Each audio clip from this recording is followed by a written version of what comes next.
यह वीडियो केवल सामान्य जानकारी के लिए है। कोई भी दवा लेने से पहले डॉक्टर से सलाह अवश्य लें। अगर कोई वीडियो देखकर दवा लेता है तो वह खुद जिम्मेदार होगा। धन्यवाद। हेलो दोस्तों, आज हम लोग बात करेंगे बार बार पेशाब आने के बेस्ट इलाज के बारे में। ठीक है, कई बार आपके पास पेशेंट आते होंगे जो शिकायत करते हैं कि मेरे को यूरिनेशन की समस्या है, बार बार यूरिन के लिए जाना पड़ता है। कई बार आपके पास ओल्ड एज पेशेंट भी आते होंगे कि जिनको यूरिन में डिफ़िकल्टी भी होती है, साथ में पोलीयूरिया मतलब कि बार बार उनको यूरिनेशन के लिए जाना पड़ता है। किसी किसी को ये समस्या हमेशा रहती है, किसी को ये नाइट के अंदर मतलब कि रात में ये प्रॉब्लम ज़्यादा रहती है कि बार बार उठना पड़ता है यूरिनेशन के लिए। ठीक है, तो इसी के बारे में हम लोग आज डिटेल में बात करने वाले हैं। ठीक है, तो इसमें मैं आपको बता दूँ, पोलीयूरिया एक इसका जो दूसरा नाम होता है, पोलीयूरिया भी इसी को बोलते हैं, बार बार यूरिनेशन के लिए जाना। फ्रीक्वेंसी ऑफ यूरिनेशन के लिए बार बार जाना, और फ्रीक्वेंसी ऑफ मैक्चुरेशन। ठीक है, फ्रीक्वेंसी ऑफ मैक्चुरेशन का मतलब, ये तीनों वर्ड्स का मतलब एक ही है, लेकिन जो पोलीयूरिया और फ्रीक्वेंसी ऑफ यूरिन है, इसको मेडिकल टर्म्स के लिए ज़्यादा यूज़ किया जाता है। ठीक है, तो ये वर्ड आपको कहीं भी देखने को मिले तो आप समझ जाना उसका मतलब यही है। ठीक है, तो यहाँ पे मैं सिम्टम्स के बारे में कोजेज़ के साथ में ही मैं आपको बता दूंगा। तो जो कोजेज़ होते हैं, किस किस कारण से ऐसी प्रॉब्लम होती है, तो जिसके अंदर सबसे पहले आता है एडीएच, एंटी डायूरेटिक हार्मोन। ठीक है, जिसका दूसरा नाम होता है वैसोप्रेसिन।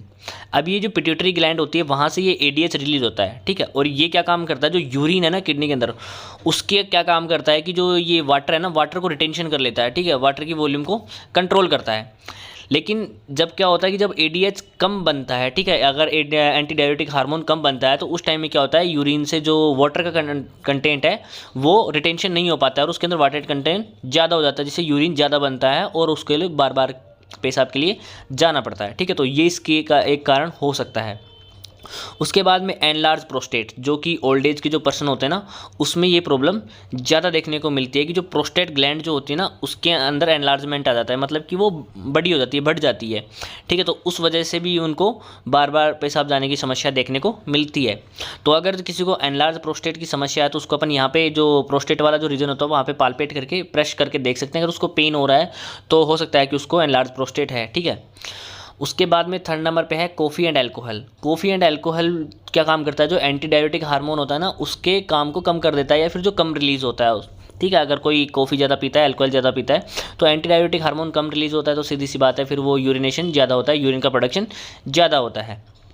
तो ये पीछे एक कारण हो सकता है। उसके बाद में प्रेगनेंसी के अंदर जो शेप होती है ना, उसके अंदर क्या होता है कि जो ब्लैडर जो होता है ना, ब्लैडर के ऊपर जो प्रेशर पड़ता है, ठीक है, उस प्रेशर की वजह से बार बार यूरिनेशन के लिए जाना पड़ता है। तो जैसे ही डिलीवरी होती है उसके बाद में वो नॉर्मल हो जाता है। तो प्रेगनेंसी में भी ये प्रॉब्लम देखने को मिल सकती है। उसके बाद में यूटीआई, यूरिनरी ट्रैक्ट इन्फेक्शन, ठीक है, वो देखने को मिल सकता है। यूरिनरी ट्रैक्ट इन्फेक्शन का आप पता लगा सकते हैं कि अगर किसी पेशेंट को फीवर है, ठीक है, बर्निंग सेंसेशन हो रहा है, यूरिन के दौरान डिफिकल्टी आ रही है, पेन हो रहा है, तो आप समझ जाना कि उसको यूटीआई है। या फिर इसका जो एक कारण हो सकता है डायबिटीज़ इसका एक कारण हो सकता है, क्योंकि डायबिटीज़ में क्या होता है कि जो ब्लड ग्लूकोज लेवल बढ़ जाता है, तो अपने बॉडी को क्या करना पड़ता है, ग्लूकोज को बाहर निकालना होता है, जो कि यूरिन के थ्रू बाहर निकलता है। तो यूरिन में ज़्यादा ब्लड ग्लूकोज अगर आएगा तो सीधी सी बात है यूरिन का प्रोडक्शन ज़्यादा हो जाएगा, जिससे बार बार यूरिनेशन के लिए जाना पड़ेगा। तो ये सारे कोजेस देखने को मिलते हैं।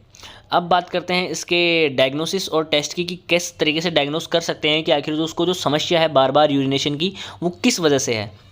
Ask for fever and pain, जो मैंने बताया कि उसको अगर फीवर आ रहा है, कंपकपी लगती है, पेन हो रहा है, बर्निंग हो रहा है, तो इसका मतलब उसको क्या है, यूटीआई है, यूरिनरी ट्रैक्ट इन्फेक्शन उसको है। उसके बाद में पालपेट द पेल्विक एरिया, ठीक है, जिस रीजन पे जो ब्लैडर होता है, पेल्विक एरिया होता है, वहाँ पे आप प्रेस करके देख सकते हैं। अगर उसको पेन होता है, ठीक है, पेशेंट को पेन होता है, तो आप समझ जाना है कि उसको जो एनलार्ज प्रोस्टेट वाली प्रॉब्लम है, या फिर उसको किडनी स्टोन हो सकता है। तो उसके बाद में आपको शुगर चेक करनी है। ठीक है, अगर किसी को डायबिटीज़ होगी तो उससे पता लग जाएगा कि डायबिटीज़ की वजह से ऐसा हो रहा है, तो आपको डायबिटीज़ को पहले ठीक करना पड़ेगा। ठीक, उसके बाद में अल्ट्रासाउंड, अगर पेशेंट को जो एनलार्ज प्रोस्टेट है, ठीक है, या फिर किडनी स्टोन अगर उसके अंदर है, तो उससे का आप पता लगा सकते हैं अल्ट्रासाउंड के थ्रू कि आखिर उसको किडनी स्टोन है या फिर एनलार्ज प्रोस्टेट है, यूटीआई वगैरह है, तो उसमें अल्ट्रासाउंड से पता लग जाता है। तो इस तरीके से आप डायग्नोस करेंगे पेशेंट को कि आखिर उसको जो बार बार यूरिनेशन की जो प्रॉब्लम हो रही है वो किस कारण से हो रही है, तो इस तरीके से अपने को पता लग जाता है। उसके बाद में बात करते हैं कि ट्रीटमेंट प्रोटोकॉल की, कि आखिर उसको ट्रीटमेंट कैसे करना है। आपने को पता लग गया कि भाई किस वजह से है, तो वजह के हिसाब से अपन ट्रीटमेंट की बात करते हैं नेक्स्ट। तो सबसे पहले जो मैंने बताया था कि जो मैंने चीज़ बताई ना आपको, कि अगर किसी को शुगर है तो आपको सीधा सी बात है कि पहले उसको ट्रीट करना है, उसके बाद में ही आप इसको, अगर फिर भी प्रॉब्लम रहती है तो आप ये ड्रग्स देंगे। तो पहले जो आता है, इफ़ बर्निंग और फीवर, जो मैंने बताया कि उसको जलन है या फिर फीवर है, तो सीधी सी बात है यूटीआई है, ठीक है, यूटीआई की वजह से ऐसा हो रहा है। तो यूटीआई के अंदर जो मेन चीज़ है एंटीबायोटिक, ठीक है, जो इन्फेक्शन हो रहा है उसको खत्म करने के लिए नॉर्फ्लॉक्स 400 जो होती है, नॉर्फ्लॉक्सासिन 400 mg की जो टैबलेट होती है, वो पेशेंट को एक टैबलेट सुबह और एक टैबलेट शाम को खाना खाने के बाद में दी जाती है, ठीक है, जो लोअर ट्रैक्ट इन्फेक्शन होता है ना उसके अंदर बहुत ज़्यादा काम आती है। जो यूरिनरी ट्रैक्ट इन्फेक्शन के लिए नॉर्फ्लॉक्स का बहुत अच्छा रिजल्ट देखने को मिलता है कि जैसे वो इन्फेक्शन खत्म होगा तो सीधी सी बात है वो सारे जो सिम्टम्स जो दिख रहे हैं वो बंद हो जाएंगे। उसके बाद में सेकंड नंबर पे जो टैबलेट आती है वो है यूरिस्पास। इसके अंदर आता है फ्लेवोक्सेट, ठीक है। फ्लेवोक्सेट हाइड्रोक्लोराइड क्या करता है, ये एक एंटी मस्क्रेनिक प्रॉपर्टी की ड्रग है, मतलब कि जो मसल रिलैक्सेंट की तरह से एक तरीके से काम करती है। तो जो ब्लैडर जो होता है ना, ठीक है, जहाँ पे यूरिन इकट्ठा होता है तो उसकी जो वॉल्स जो होती है ना, उसकी जो मसल्स होती है उनको ये बिल्कुल रिलैक्स कर देता है, ठीक है, बिल्कुल रिलैक्स हो जाता है, जिससे उसको बार बार यूरिनेशन के लिए भी नहीं जाना पड़ता और इवन उसका जो पेन होता है ना वो भी नहीं होता है, ठीक है। तो यहाँ पे यूरिस्पास टैबलेट काम करती है। तो नॉर्फ्लॉक्स को जैसे मैंने बताया एक टैबलेट सुबह एक टैबलेट शाम को, उसी तरीके से यूरिस्पास को भी आपको बीडी देना है, मतलब एक टैबलेट सुबह और एक टैबलेट शाम को एक एडल्ट पेशेंट को आप दे सकते हो, ठीक है। जो 200 mg की जो टैबलेट आती है यूरिस्पास की 200 mg की, तो ये टैबलेट आपको देनी है ताकि पेशेंट का जो ब्लड है वो बिल्कुल रिलैक्स हो जाए, उसको अंदर पेन ना रहे और उसको बार बार मिक्चुरेशन वाली प्रॉब्लम है यूरिनेशन की वो ना रहे, ठीक है। तो ये दोनों टैबलेट आपको पेशेंट को देनी है यूटीआई के अंदर। थर्ड नंबर पे आती है जो साइटल सिरप जो होती है, जिसके अंदर आता है डाइसोडियम हाइड्रोजन सिट्रेट, ठीक है। ये यूरिन को क्लियर करने के लिए, ठीक है, जो बार बार जो पेशाब आने की जो समस्या है या फिर यूरिन की कोई भी प्रॉब्लम होती है ना, बर्निंग जो उसके अंदर जो जलन है उसके लिए बहुत ज़्यादा इफेक्टिव होता है। तो साइटल जो सिरप होती है वो पेशेंट को दी जाती है। अब ये देना कैसे है, 10 ml जो आपको ये लेनी है सिरप, उसको आपको एक गिलास पानी में, ठीक है, एक गिलास पानी में डिज़ोल्व करना है और उसको दिन में 3 बार लेना है, मतलब कि 10 ml सुबह खाना खाने के बाद में एक गिलास पानी में डिज़ोल्व करके इसको पीना है, 10 ml दोपहर में, 10 ml शाम को, ऐसे करके तीनों टाइम आपको एक गिलास पानी में आप उसको घोल कर ही पिएंगे, अन्यथा आपको क्या हो सकता है, मुंह में छाले वगैरह हो सकते हैं, आपको ये प्रॉब्लम हो सकती है। तो एक गिलास पानी में उसको डिज़ोल्व करके फिर आपको पीना है ताकि आपका यूरिन बिल्कुल क्लियर हो सके, यूरिन से जो भी कोई समस्या है ना वो आपको बिल्कुल खत्म हो जाएगी, जो पेन हो रहा है, बर्निंग सेंसेशन हो रहा है ना, वो सारी समस्याएँ खत्म हो जाती है। तो साइटल सिरप का एक बहुत मेन रोल होता है इसके अंदर। उसके बाद में आता है अगर किसी को इन्फेक्शन ज़्यादा हो रहा है, ज़्यादा पेन हो रहा है, ठीक है, अगर उसको फीवर ज़्यादा आ रहा है, बार बार काफ़ी दिनों से समस्या चल रही है, तो उस केस में इंजेक्शन का यूज़ किया जा सकता है इन्फेक्शन को ख़त्म करने के लिए, जिसके अंदर सबसे ज़्यादा मोनोसेफ और अमीकासिन को, दोनों अमीकासिन 500 mg और मोनोसेफ 1 ग्राम को दोनों को मिक्स करके और पेशेंट को लगाया जाता है, ठीक है। तो ये जो इंजेक्शन है, जो मोनोसेफ अमीकासिन बीडी लगाया जाता है पेशेंट को 3 दिन के लिए। 3 दिन का ट्रीटमेंट अगर अपन पेशेंट को ये देते हैं ना तो उसको बिल्कुल ठीक हो जाता है, यूटीआई इन्फेक्शन बिल्कुल खत्म हो जाता है, ठीक है। और उसी के साथ में आपको जो मेन चीज़ जो ध्यान रखनी है, ये ट्रीटमेंट तो अपन ने दे दिया, लेकिन पेशेंट को प्लेंटी ऑफ वाटर, बार बार पानी पीने के लिए उसको बोलना है, क्योंकि बार बार यूरिनेशन के लिए जाता है तो पेशेंट को डिहाइड्रेशन हो सकता है।